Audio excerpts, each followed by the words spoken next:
being at home with the kids? Are they seeing more of Dad? They are, yes, and it's fantastic because, you know, I've got a very full day. I'm doing lots of writing and... Yeah, I wasn't implying that you were at home all the time. But yeah, well, I want to be clear about that, unless I specifically tell you otherwise. I'm doing stuff in, you know, for Uxbridge and doing a lot of political work. But yeah, it means I can do reading, I can do to them. Building things is great. Building what? I was building a garage for the quad bike. I mean, not a big quad. It was a miniature quad bike. Yeah. Fantastic. They're too small for quad. Boris may now have more time for his family, but he's still focusing his political energy to supporting Ukraine. He's helped with sending NLAWs and tanks, but says the UK still needs to provide more firepower.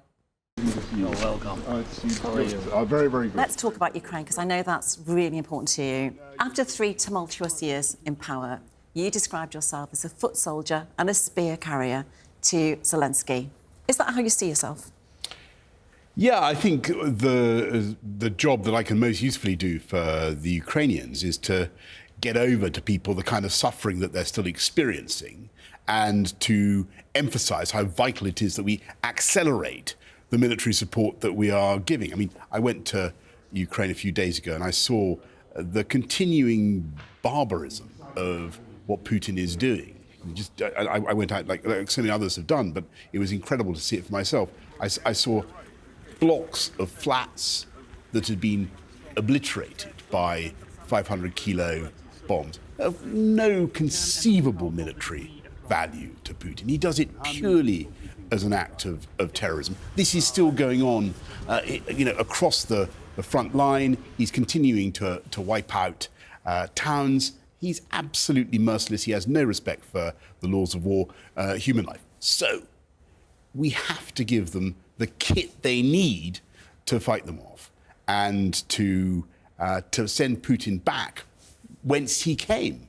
And that means a lot of weaponry. And so I was making the case last week for the tanks. And I'm delighted to say that the British government, once again, is sending is in the lead in sending tanks to Ukraine. They're going to need about 300 tanks, so we need a big international effort. So obviously the US and Germany and other countries were listening to you because they, as a result of a powerful article you wrote, but you wrote about that. It followed a powerful. I don't know whether it was post hoc, ergo propter hoc. It was, as we say, it happened to my article came. Then you know the Germans have said that they're lifting the ban on export of the Leopard tanks. The Americans are giving tanks, but you know, I'm not saying anything to do with my article. The key thing is that other countries have got to do the same. And you know, I'll tell you this, Nadine, I think it wouldn't be a bad thing if we gave some more tanks ourselves. Well, I was going to ask you that. What else do we need to do? What else can the West do? Well, I mean, they've got the tanks. You wrote that very powerful article, which I'll talk about in a moment. They've got the tanks now. What else do the West need to do? So what they need, what the Ukrainians need, is they need longer-range artillery to hit Putin's command and control, his ammo dumps. I mean, they can see what Putin is doing on their territory, right? It's on Ukraine territory, but they can't hit it. So they just need longer-range artillery of the kind that we have, and we're looking at what we can do, certainly what the Americans can help them with. They also need armoured vehicles. They need planes. They need high-speed planes in order to take out some of these Russian targets in Ukraine. And they need tanks. So they've got a pretty long shopping list, but they can do it. And they have proved they can do it. And I think that's what's been so stunning about the Ukrainians. They have shown such fantastic bravery. Give them the kit, and they will do it. The faster Ukraine wins, the better for the world economy, the more lives we save, the more Russian lives are saved. I mean, this is a disaster for Russia as well. So let's get it done. OK, so can I speak the unspeakable, take you to a place which is unthinkable? What if Ukraine don't win? What if Putin does succeed? What will be the reaction of the Western world to that? What will be those conversations that will take place between Western leaders? I think it is unthinkable, and I don't think it's going to happen. I think that this is a war of independence now, and wars of independence only end one way. The Ukrainians are fighting for their country. They're fighting for their land, their hearths and homes, their families. And that gives them the most fantastic moral energy, which the Russian soldiers don't have. The Russian soldiers, it's a conscript army. They're poor people from ethnic minorities in some remote parts of Russia who are being dragooned out there to fight, fed into the mincer of Putin's war machine. It's a disaster for them. And it's clear to me that this will only end one way. It just needs to end as fast as possible. Now, people say, look, we mustn't escalate. We mustn't do things that will provoke Putin, right? If we send tanks to Ukraine, if we send more NATO-compatible weaponry to Ukraine, will provoke the Russians. I would just say to those people, really? I mean, what more could Putin do? He's already pulverizing civilians in completely innocent centres of population. But how sure are you that he won't press that nuclear button? And so that is what people say. And it's certainly what Putin likes to talk about. But I just think it is absolutely vanishingly unlikely that any such thing will happen, and all sorts of reasons. First of all, he would immediately lose any support from China, from all the middle ground countries who've frankly been cutting him too much slack. So people in India, in sub-Saharan Africa, there's been a lot of people who've been giving Putin the benefit of that. You use a nuclear weapon, that's over. So he loses all that support. Secondly, he puts Russia, his population, into a state of complete cryogenic economic deep freeze. The sanctions that we currently have on would be nothing compared to what the Russians would suffer. The third thing is, I think he'd terrify. But he's mad. He's mad. Well, he's a politician. Does he think in that logical way? You're thinking logically that the economic impact and the sanctions. I think he is he thinking in that way? Look, he wants to succeed, right? And if he does that, he will so terrify his own population, who will think that who knows what reprisals they could face, and to say nothing of the economic reprisals. He will lose his own population as well. And the other thing is, which people, when you look at what a tactical battlefield nuclear weapon could involve, he wouldn't stop the Ukrainians. And they would fight on, right? So, in practical terms, it wouldn't make that much difference on the battlefield. He would simply forfeit any hope of keeping any opinion on his side anywhere in the world. It would be a disaster for him. So he's not going to do that. But fundamentally, here's what I would say. It's not our job to worry about what happens to Putin. We've got to stop focusing on Putin and focus on the Ukrainians. They are heroic people. They've been fighting like absolute, with all the heart and courage of a lion. They've been fighting like lions. And they are going to win. We should focus on supporting them. And that is how to do this. So can I just ask you one last question on Ukraine? And that's about your relationship with Zelensky, which is obviously of mutual respect. And you guys have a bond. And what would you say was at the root of that bond? I read that you were talking about, you'd seen the graves, you'd heard all about the rapes, the mass murders, and many of those murders have been of children.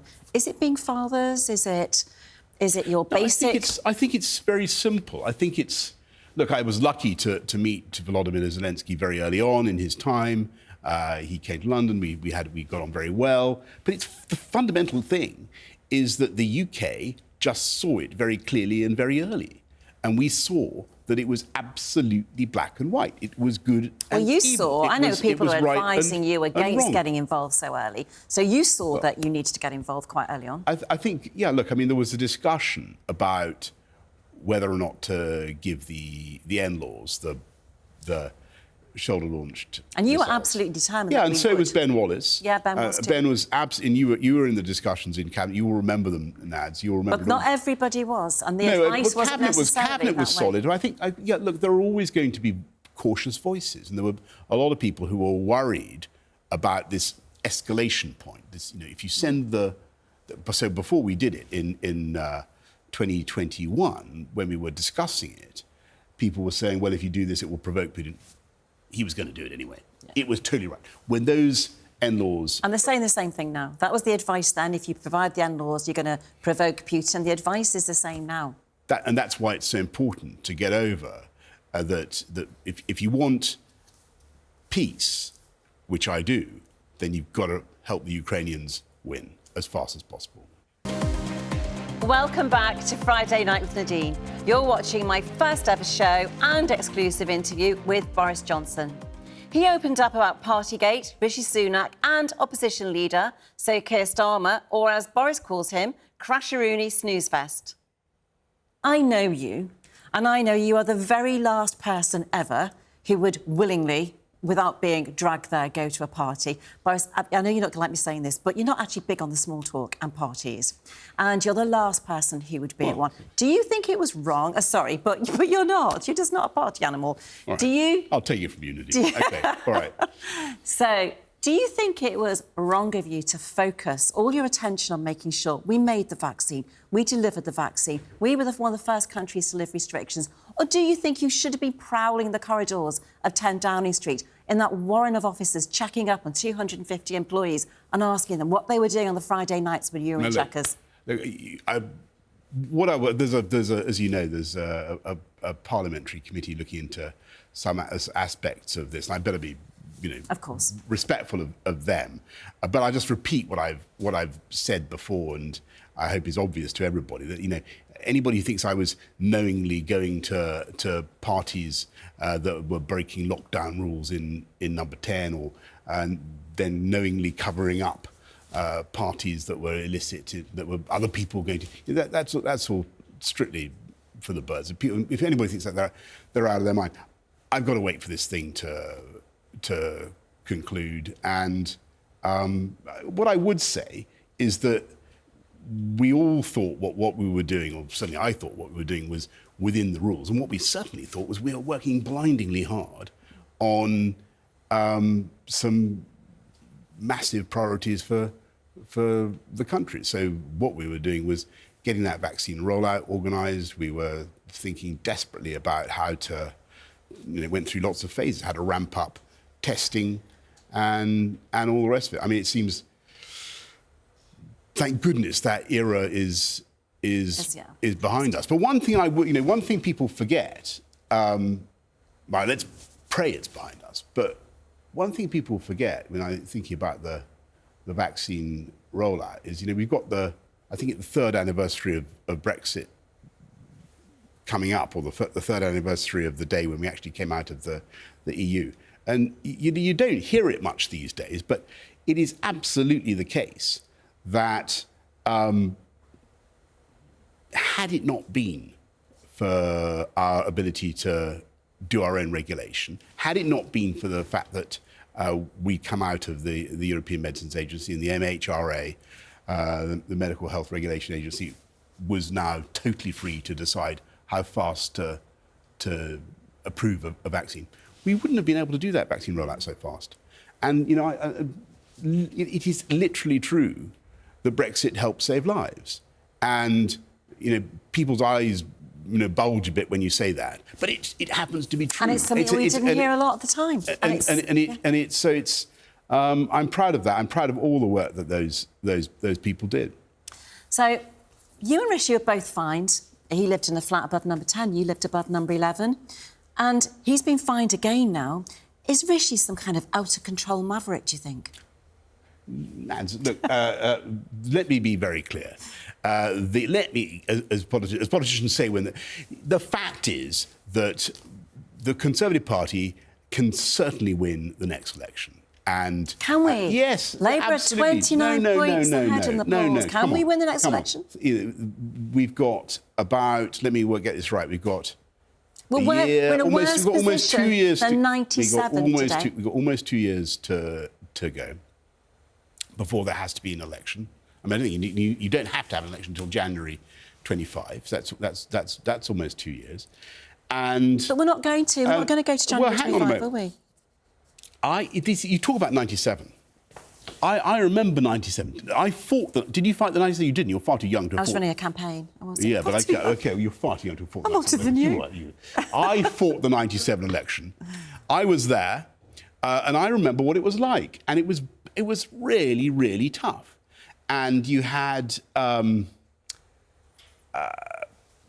could just feel that you could feel this movement of voters actively who wanted Tony Blair, and that is just not happening now. I don't feel it. The Sir Crasharoony snooze fest, the human bollard, Keir Starmer. That is, he thinks that he's going to get people to vote Labour just by standing there and doing that. It's not going to happen.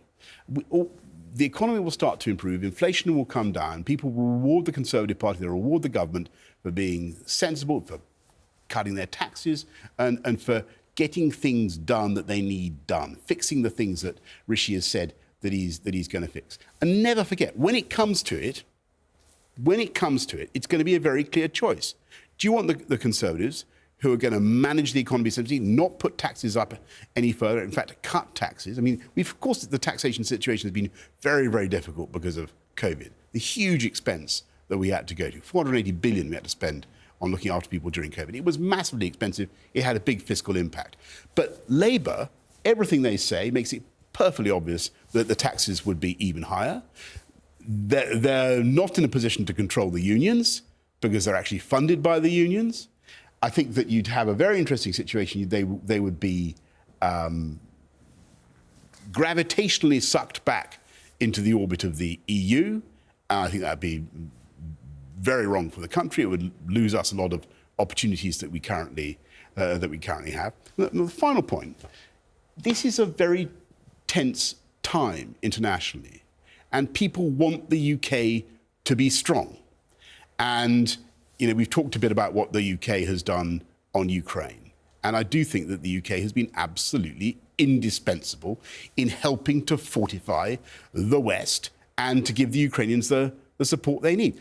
Will that happen? Would you have a robust, strong UK under a Labour Party when you have 8 of the shadow front bench, including the shadow Foreign Secretary, David Lammy, who actually, you talk about Putin waving the nuclear weapon, 8 of them have voted to get rid of our independent nuclear weapon.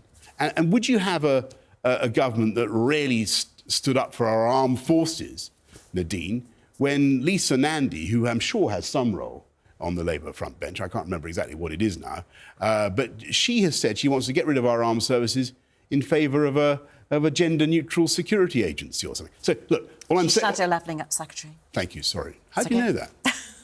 Incredibly clever of you. Just know some things. Boris also lifted the lid on why Keir Starmer, who he called Mr Snoozefest, has absolutely no chance of winning an election. Let's take a listen. The Conservative Party can certainly win the next election. And can we? Yes, Labour absolutely. 29 points ahead in the polls. Can we win the next election? We've got about, let me get this right, we've got... Well, we're in a worse position than 97 today. We've got almost 2 years to go. Sir Crasharoony snooze fest, the human bollard, Keir Starmer, that is, he thinks that he's going to get people to vote Labour just by standing there and doing that. It's not going to happen. The economy will start to improve, inflation will come down, people will reward the Conservative Party, they'll reward the government for being sensible. But what does Boris do to unwind? It might not be what you think, but let's have a listen. Something I know about you that other people don't know is that you're a big fan of Peter Sellers. So what is your favourite Peter Sellers film or scene, or what is it about Peter Sellers? Well, OK, these are very unfashionable. It is unfashionable. It is totally unfashionable. I find the Pink Panther films almost sort of, I laugh so much that I almost black out Me too. So, you know, but I watch it, some of my older children, they love it too. They love it too. But who was I watching it with? My children love it. Some people are just absolutely kind of stony-faced about this. And anyway. Can you do a Clouseau impersonation? I think it'd be very wrong. I'm not going to. But what I do. Go on. No. This is not the time, Cato. What I like is I do like the thing when Clouseau gets his manservant Cato to test his reflexes by. I often think about how to organise that, and I sometimes think I should get my executive assistant Anne Sindel, to get a baton hammer on you, ambush me. Cato, release me, you fool! Inspector Clouseau's residence. In a telephone, you idiot. Those are great films. Boris, how do you chill out? I paint and I draw very, very badly. I've seen your paint. Your drawing. You do draw very well. I love paint. At the moment, I've got a project which is to master the form of the cow. So the cow. Cows are actually far more difficult to draw than you think. How many toes on the front does a cow have? 4. No, it's how many is it? It's 2. 2. And they've got a little thing on their heel, and what do you call that bit of the cow? I have no idea. I think it's called the withers. What do you call the back of the knee of the cow? The back of the knee? No, the hock. The hock. You got anyway. They repay a lot of study, and so I'm filling a book now with cow drawings. Pictures of a cow. Pictures of parts of a cow, and a lot of whole cows, and. You're spending too much time in the country. My objective is to master the cow. Okay. And I'm getting there. Good. I'm glad to hear that. And next stop, the horse. After that. That'd be more difficult. No, the horse is not there. So if you're stuck in the lift, who would you rather be stuck in the lift with? Keir Starmer or Nicola Sturgeon? Oh, brother. Well, actually, it's like all these things, and I'm sure the viewers would understand this. Both individuals are actually far nicer and more amusing than you might otherwise imagine, and the kind of hostility that you see between politicians on screen is often not reflected in real life. I think, provided it was a really, provided it wasn't like 50 floors, I wouldn't mind either. So what's your death row meal? My death row meal? Yeah. You got to be careful. You've got to get this right. It's always got to be the same answer. Tony Blair always used to give different answers. I think it's bangers and mash, isn't it? That's a good one. I think bangers, mash and red wine. With gravy? Yes. Why not gravy? Yes. Can you cook? I can cook bangers and mash and gravy, definitely, yeah. Oh, good. Yeah. OK. Is that, have I passed? OK. I think you've passed. Well, thank you so much for having me on your show. My first Nadine, show. Your first show, and good luck with it. I nearly wet myself then. It's going to be great. It's terrifying.